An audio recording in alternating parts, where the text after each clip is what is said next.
I'm going to teach you some of the negotiating tactics that Trump uses that most people think are crazy, but actually work. Find out what they are next.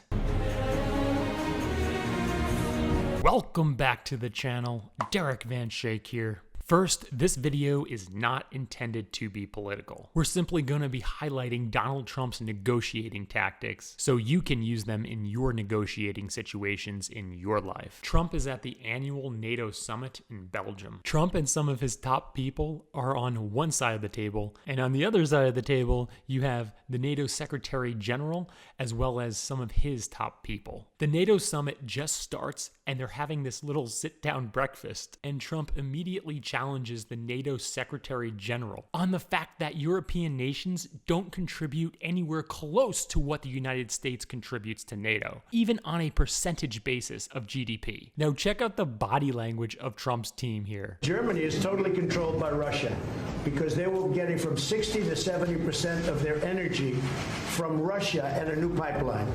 And you tell me if that's appropriate, because I think it's not. Look at the guy here in the front. That's Secretary of State Mike Pompeo. He's fidgeting, acting very, very nervous. He's squinting, trying to understand how Germany is beholden to Russia.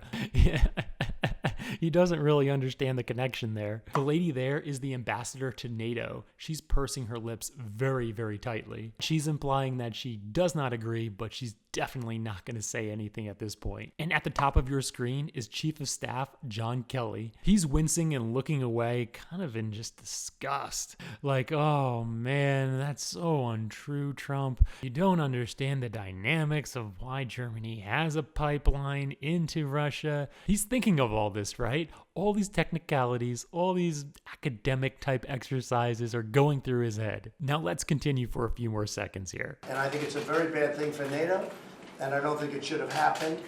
And I think Chief of Staff John Kelly is rubbing his ear now, implying that he does not like what he's hearing from Trump. Mike Pompeo is still wincing. The NATO ambassador is still pursing her lips. All three of Trump's top people here are so obviously uncomfortable. we have to talk to Germany about it. What's going through all their minds is all the reasons why what Trump just said is not true. But they're not looking at this from a negotiation standpoint. When you negotiate, you must get the opposite party on the defensive. You're never going to win a negotiation if you're always on the defensive, or if you're always smiling, patting each other on the back, and shaking hands. Nothing is ever going to happen. What Trump is doing, frankly, is he's stirring the pot. To say something that's outrageous, that is partly true. Maybe Trump has intentionally omitted some facts? Sure. But what he's doing is getting the NATO Secretary General on the defensive. So Trump can be on the offensive so he can get something favorable for the United States. But Trump's top three people here who've spent their entire careers in government or in politics, where these types of meetings are just smiling, shaking hands, patting each other on the back, and then going your separate ways, and never actually accomplishing anything. This is alarming to them. They're thinking that is not factually accurate. But that does not matter in a negotiation. The whole point is to put your opponent on the defensive. So you are on the offensive and your opponent therefore makes the concession. But the strength of NATO is that despite these differences, we have always been able to unite around our core task to protect and defend each other, because we understand that we are stronger together than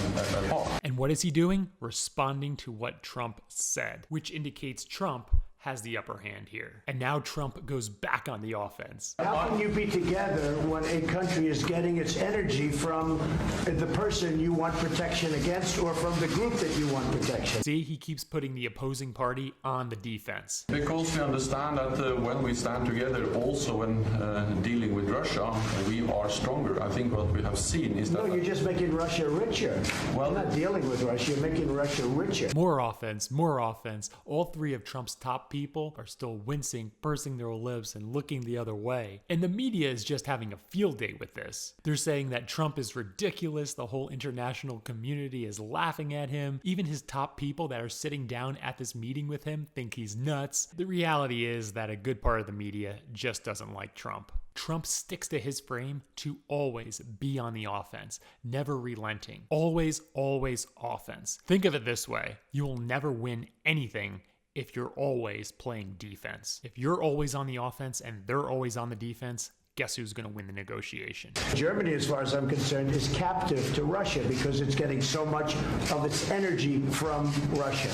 So we're supposed to protect Germany, but they're getting their energy from Russia. Explain that. And it can't be explained, you know that. A classic double bind with Trump. Either way the Secretary General would respond, the Secretary General would look weak. After years of cutting defense budgets, they have started to add billions to the defense budgets. And last year was the biggest increase in defense spending across Europe and Canada in a generation.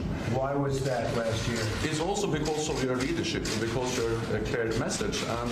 And the Secretary General applauds Trump. And They won't write that, but no, I have said it before, but the thing is that it really has, your message is having an impact. I first uncovered this when I found a story that CNN did, where CNN was implying that even Trump's top people think he's dumb. No, CNN and some of the other news outlets probably just don't understand, just like some of Trump's top people just don't understand Trump's tactics that he's using to negotiate. This is not a high school history class. This is a negotiation. Get your opponent on the defensive so you can be on the offensive and win the negotiation. Remember to subscribe for more videos just like this, and I'll see you at the top.